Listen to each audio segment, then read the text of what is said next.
Assalamu alaikum wa rahmatullahi wa barakatuh, mes chers frères et sœurs. Dans ce premier épisode de ce spécial Ramadan, nous allons parler vraiment de la baraka. Et ça va être vraiment le thème principal de cette série, de ce spécial Ramadan 2026. Nous allons vraiment nous attarder sur la baraka. Et donc, sans plus attendre, commençons. La baraka, mes chers frères et sœurs en islam, est souvent traduite par bénédiction.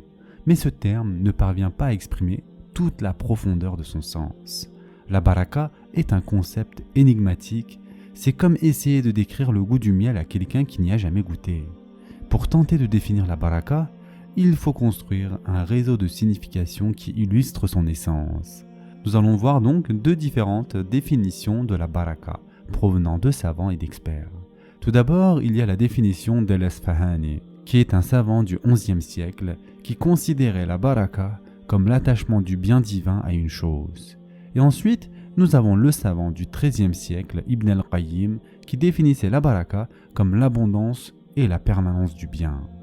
Mes chers frères et sœurs en islam, à partir de ces définitions, nous pouvons élaborer une compréhension plus large de la baraka, que l'on peut diviser en plusieurs parties, donc en 4 parties ici. Tout d'abord, il y a la nature divine de la baraka. La baraka, comme vous le savez, vient d'Allah subhanahu wa ta'ala. C'est un don divin qu'il accorde à qui et à quoi qu'il veut. Lorsque nous disons à quelqu'un « Barakallahu fik », nous exprimons notre souhait qu'Allah insuffle la baraka dans cette personne. Allah Azza wa Jal, d'ailleurs, se décrit lui-même comme la source de la baraka dans le Coran. Et en effet, Allah Azza wa Jal dit « Ce qui est dans les cieux et ce qui est sur la terre glorifie Allah, et il est le puissant, le sage. » Surat As-Saf, verset 1. L'imam Ibn al-Qayyim, en commentant ce verset, a dit « Toute la baraka lui appartient, le Très-Haut, et elle provient de lui, car il est le Mubarak, c'est-à-dire le béni. Celui à qui Allah accorde sa baraka est béni. C'est pourquoi son livre est béni, sa maison est bénie, et les temps et les lieux qu'il a honorés et distingués des autres sont bénis. » Comprendre que la baraka vient d'Allah Azza wa Jal et qu'il peut la placer en qui et en quoi il veut, nourrit l'espoir que nous aussi puissions en être les bénéficiaires, en recherchant sa grâce et sa miséricorde et en nous purifiant pour devenir des réceptacles sincères de la baraka. Nous pouvons également en voir les effets dans nos vies, Inch'Allah. Deuxièmement, mes chers frères et sœurs en islam, il y a l'implantation divine de la baraka. Allah Azza wa Jal insuffle sa baraka dans divers aspects de notre monde, créant ainsi un lien spirituel avec notre existence matérielle. On peut voir la baraka comme un attachement spirituel au monde physique. Elle peut se fixer sur n'importe quelle chose, tangible ou intangible. Ça peut être notre temps, notre richesse, nos enfants, nos appareils, notre maison, nos relations, notre carrière, etc. Ces éléments deviennent des vecteurs de baraka, que nous en soyons conscients ou non. Voici d'ailleurs quelques exemples tirés du Coran illustrant où Allah Azza wa Jal place sa baraka. Quelles sont donc ces preuves tirées du Coran et de la Sunna, mes chers frères et sœurs en islam? Tout d'abord, il y a par exemple la baraka dans les lieux, la baraka de la mosquée Al-Aqsa et de ses environs. Et en effet, Allah subhanahu wa ta'ala a dit « Gloire et pureté à celui qui de nuit fit voyager son serviteur Mohammed de la mosquée d'Al-Haram à la mosquée Al-Aqsa, dont nous avons béni l'alentour, afin de lui faire voir certaines de nos merveilles. C'est lui vraiment qui est l'audient, le clairvoyant. » Surat Al-Isra, verset 1. Nous voyons aussi la baraka dans les personnes, comme la baraka des prophètes. Le prophète Ibrahim alayhi salam et son fils Ishaq alayhi salam. Allah Azza wa Jal dit « Et nous le bénîmes ainsi que Ishaq. Parmi leur descendance, il y a des hommes de bien et celui qui est manifestement injuste envers lui-même. » Surat As-Saffat, verset 113. Allah Azza wa Jal dit aussi à propos du prophète Isa alayhi salam, donc ici il reprend les paroles de Isa alayhi salam qui a dit dans le Coran « Où que je sois, il m'a rendu béni et il m'a recommandé tant que je vivrai la prière et la zakat. » Surat Maryam, verset 31. Il y a aussi la baraka dans la foi et la conscience d'Allah subhanahu wa ta'ala. Et en effet, Allah Azza wa Jal dit « Si les habitants des cités avaient cru et avaient été pieux, nous leur aurions certainement accordé des bénédictions du ciel et de la terre, mais ils ont démenti et nous les avons donc saisis pour ce qu'ils avaient acquis. » Surat Al-A'raf, verset 96. Et enfin, nous avons la baraka dans le temps. D'après Ibn Omar radiallahu an, le prophète sallallahu alayhi wa sallam a dit « Ô Allah, bénis ma communauté dans son lever matinal. Et ce hadith a été rapporté par Ibn Majah. Et enfin, il y a la baraka dans le Coran. Allah Azza wa Jal dit « Et voici un livre, c'est-à-dire le Coran, béni que nous avons fait descendre, suivez-les donc et soyez pieux, afin de recevoir la miséricorde. » Surat An'am, verset 155. Mes chers frères et sœurs en islam, la baraka donc peut être placée dans des choses ou des lieux très spécifiques. Vous pourriez trouver de la baraka dans un aspect particulier de votre vie, mais pas dans d'autres. Cela explique la parole de Omar ibn al-Khattab radiyallahu anhu, celui qui voit la baraka dans une chose, qu'il s'y attache. Subhanallah. Donc par exemple, vous pourriez trouver de la baraka dans un métier particulier, une carrière précise, une maison ou même une voiture. Si vous la trouvez, attachez-vous-y et ne vous en détournez pas au risque de la perdre. Comme l'a dit Ibn Ata'illah, un signe que c'est Allah qui t'a placé dans un état particulier et qu'il t'y maintient pendant que ses fruits mûrissent. Mes chers frères et sœurs en islam, troisièmement, nous allons parler de l'effet de la baraka. Selon les paroles du Cheikh El-Sha'rawi, célèbre savant du Coran du XXe siècle, il dit « La baraka est un soldat divin parmi les soldats d'Allah. Il l'envoie pour soutenir qui il veut. Lorsqu'elle entre dans la richesse, elle augmente. Lorsqu'elle entre dans les enfants, elle les éduque. Lorsqu'elle entre dans le corps, elle le fortifie. Lorsqu'elle entre dans le temps, elle le remplit de ce qui est bénéfique. Et lorsqu'elle rentre dans le cœur, elle le rend heureux. » Lorsque donc la baraka pénètre une chose, un effet multiplicateur spirituel se produit, apportant une abondance exceptionnelle, prospérité, positivité, bonheur, stabilité, continuité. Et cela touche tout ce qui entre en contact avec elle. Par exemple, si vous avez déjà visité la mosquée du prophète sallallahu alayhi wa sallam à Médine, vous avez sans doute ressenti une tranquillité particulière en ce lieu. C'est une conséquence de l'invocation du prophète sallallahu alayhi wa sallam qui a dit « Oh Allah, accorde à Médine 2 fois la baraka que tu as accordée à la Mecque. » Et ce hadith a été rapporté par Bukhari.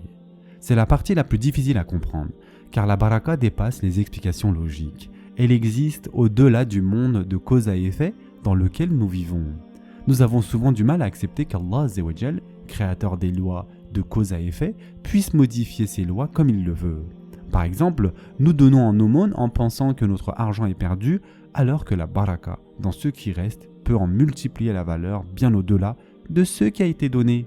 Comme on le dit souvent, nous croyons en Allah, mais nous ne croyons pas Allah.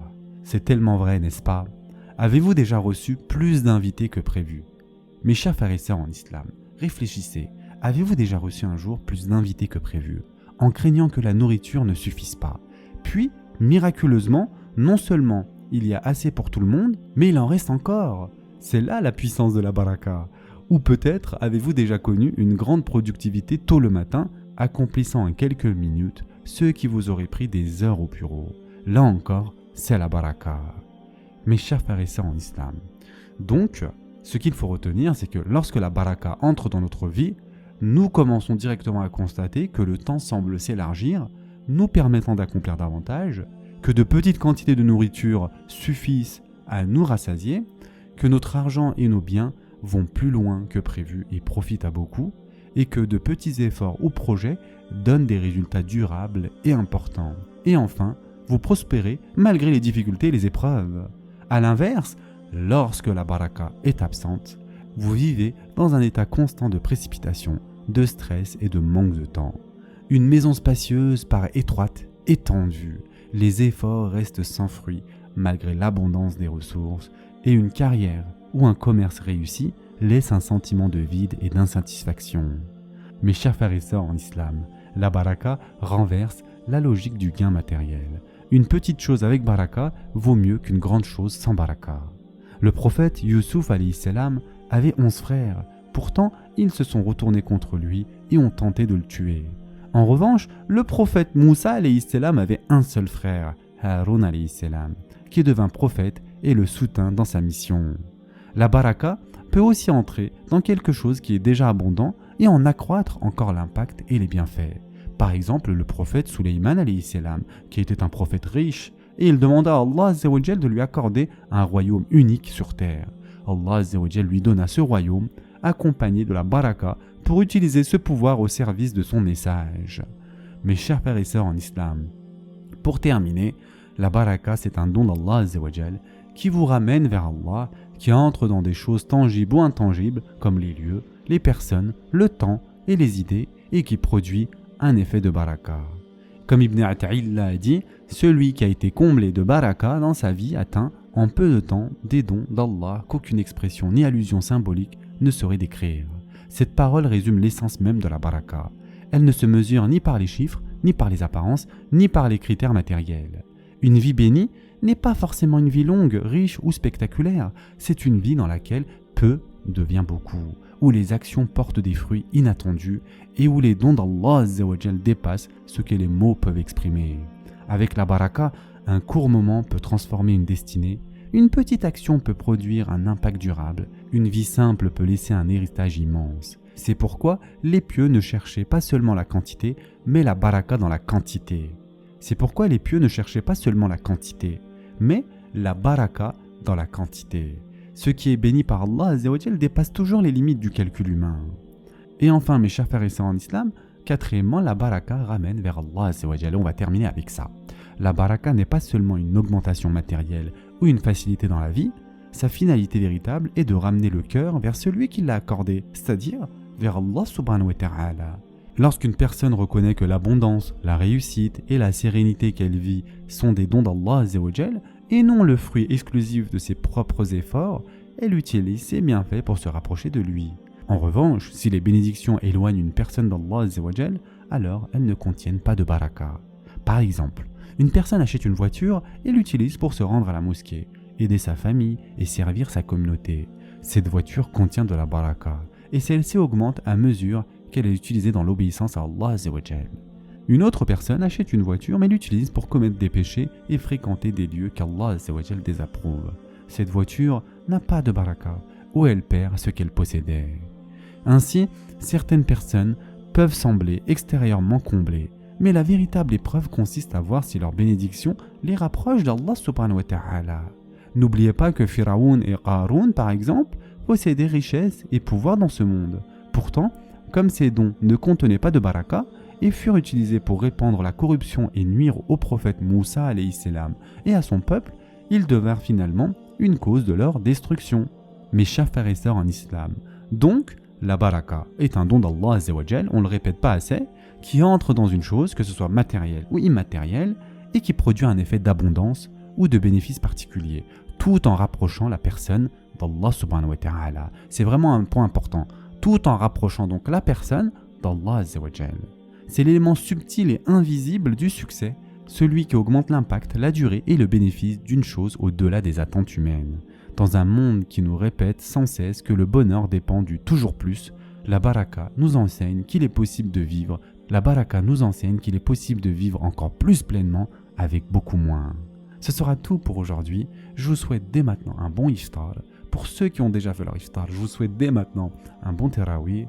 En attendant, prenez soin de vous et à demain, Inch'Allah.